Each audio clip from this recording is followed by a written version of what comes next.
Friends, hello everyone! Today we are diving into one of the most unexpected topics about Japan, surviving winter without central heating. How do people actually live here in cold, unheated apartments? What do they use to stay warm? And how much does all of this cost? I will show you some of the most unusual and sometimes even strange things that people here really use every single day. I think some of them you will see for the first time, and you might not even guess how much they can help you out in winter.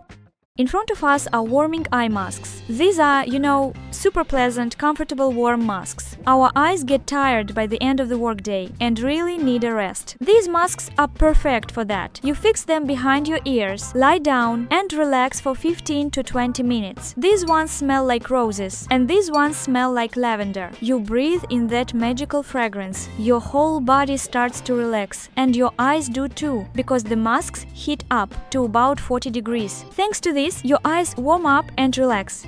It's perfect before bed. The scent calms you down, your eyes relax, and it's just the thing to help you fall asleep like a baby. I also wanted to show you Japanese therapeutic heat patches for the shoulders and neck. How do they work? You must never stick them directly on your body, only on your clothes, because they heat up, as it says on the package, to 52 degrees. And that, just so you know, would cause a burn if you stuck it directly on your skin. So you put on comfortable clothing that fits close to your body. If you have that tightness in your shoulders, if you work a lot at a computer, or if people generally feel stiffness in their shoulders, this is perfect. Each patch is hermetically sealed. When you open it, this thermal mixture comes into contact with oxygen, and the heating process begins. The patch heats up to 52 degrees. You stick it on and enjoy the warmth and relaxed shoulders for up to 8 hours. This is cool specifically for relaxing that area. Plus, if you're going out and it's cold outside, the patch warms you up and relaxes you. Very, very cool. I highly recommend getting this if you're ever in Japan.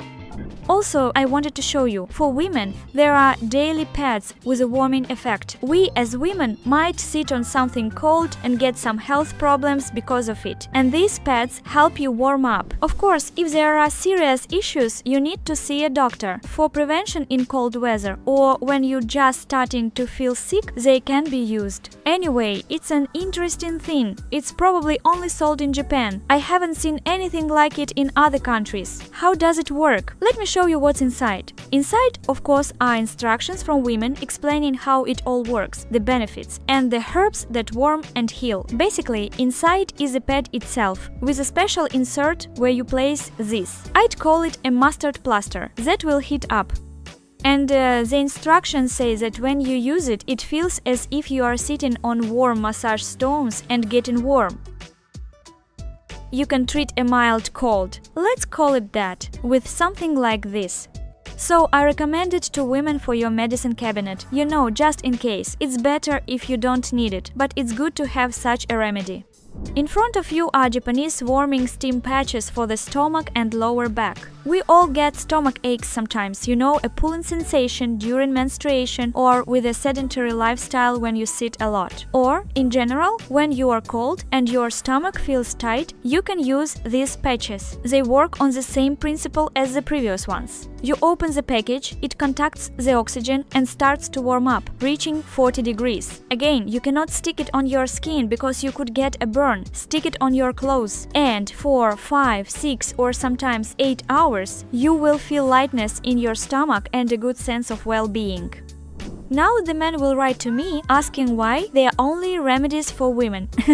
Look, relax, there are things for men here too. Well, not just for men. These are basically universal warming patches that, by the way, can be stuck directly onto the skin. For example, if you have shoulder tightness, to improve circulation or relieve tension in the shoulders, back or lower back, you can stick these patches on, they warm you up, and due to this warming effect, your muscles and tissues relax. So I highly recommend them too.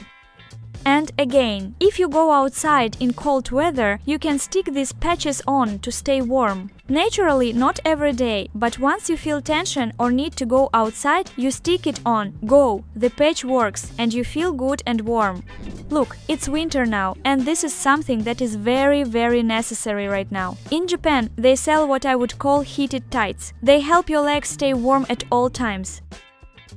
This part will always be heating up and the stomach area will also stay warm. The principle of how they work is described here, and they are perfect for winter.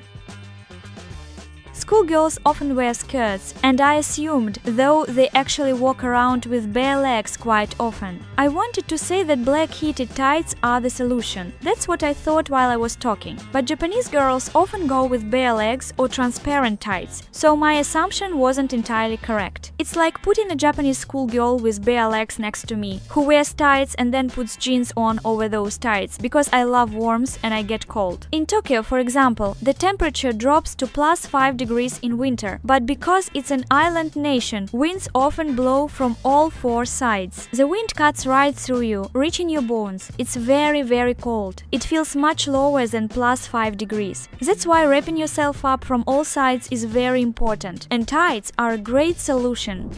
Look, these are socks.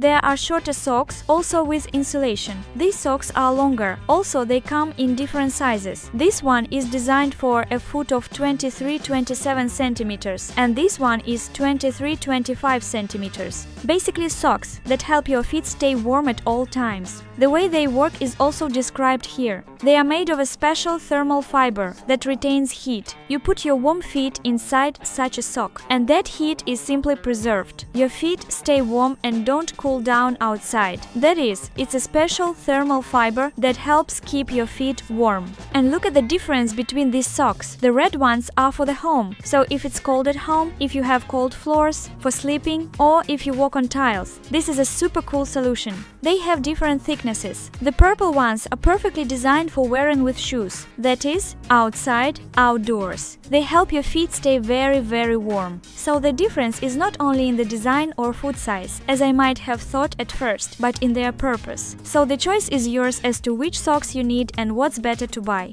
You know, one of the most favorite ways for Japanese people to stay warm in winter is the traditional heated table, kotatsu. In summer, a kotatsu is a regular wooden table. Its only special feature is a removable tabletop. In winter, the table is equipped with a heating element, and a huge warm blanket is placed under the tabletop so that people sitting at the table can cover the lower part of their bodies, especially to warm their legs. If the blanket is large, you can cover yourself completely. The blanket does not let the warm air out and allows the heat to stay within the table. The blanket itself heats up and becomes a source of heat. That is why in many Japanese homes in winter, all family members gather around this table. I really wanted to buy a kotatsu, but because of the small size of my apartment, I can't afford it. There is also the yutanpo. These are metal or plastic hot water bottles that stay warm from hot water and are used to warm beds or feet. This is, you know, a very old-school method that many of us remember from our childhoods. An ordinary water heater, but unlike the rubber ones we know, the yutanpo is often made of metal, so it can be heated on a gas stove. Also, there are special winter curtains, very thick, multi-layered, often with a heat-reflective layer. They are used not for beauty, but to keep the heat in and the cold from the windows out.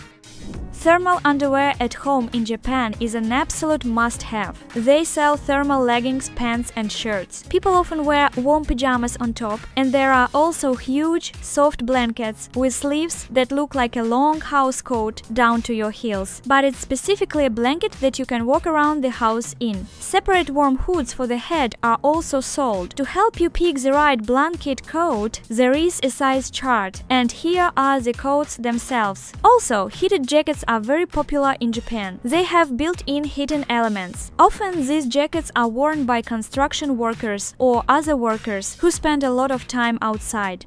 In Japan, portable heaters are still very popular, especially kerosene and oil ones. They heat up very quickly. Such heaters do not depend on a heating system, but require fuel, most often kerosene, which Japanese people buy separately. At the same time, they are always used with good ventilation because it's important for safety. For Japanese people, this is a normal household item, not something extreme or dangerous. Often they also use regular air conditioners. This is exactly how we personally stay warm during winter in Japan. One of the best things that I think the Japanese invented is smart toilets. In Japan, almost every apartment has a toilet with a smart lid, a bunch of buttons, and different functions. And one of the most life-saving functions in winter is the heated seat. In cold apartments, a warm seat really saves you, especially in the morning or at night. You get used to it very quickly, so every time we go on vacation or work trips abroad, we really miss having toilets like the ones in Japan. Another popular way to stay warm is the bath. It is believed that a shower is for washing, while a bath is specifically for warming up. First, Japanese people completely wash all the dirt off themselves in the shower, and only then do they draw a hot bath. Of course, they don't forget about pets here. In winter, stores sell a huge number of warming items for animals. These are warm mats, beds, and soft houses for dogs and cats. There are even separate stores with clothes for pets where you can find everything from warm sweaters to winter suits. In Japan, vending machines, which are literally on every corner in Tokyo and large cities in general, sell hot drinks in winter. It can be just warm water, tea, coffee, or other warming options. Such drinks are available in konbini, supermarkets, and regular machines on the street, on heated shelves. They are usually marked in red, while cold drinks are marked in blue. It's very convenient that at any moment you can warm up a little bit right on the go. Another very popular and quick way to stay warm is electric blankets and rugs. They simply plug into an outlet and heat up very quickly. Many models are designed so that only the part where you are sitting or lying heats up. Therefore, it's also economical in terms of electricity. In addition, Japan is full of all kinds of electric panels and electric mats for the feet, especially for those who work at home at a computer. You put it under the table, turn it on, and your feet are immediately warm. Japanese people love multifunctional things, so in stores you can find warm rugs that are used as a blanket at the same time. They have a special pocket where you can literally climb in with your feet and cover yourself from above. And I was also very amused by a discovery. One big sleeper for both feet at once. You can't walk around the house in it, but it's very comfortable for warming your feet when, for example, you're sitting on the couch and watching TV. Friends, I really hope that in this video you discovered some new and unusual Japanese things. Be sure to write in the comments which of these you would buy for yourself and what seemed most useful to you. A big arigato to everyone for watching this video to the end, and see you in the next videos. Bye!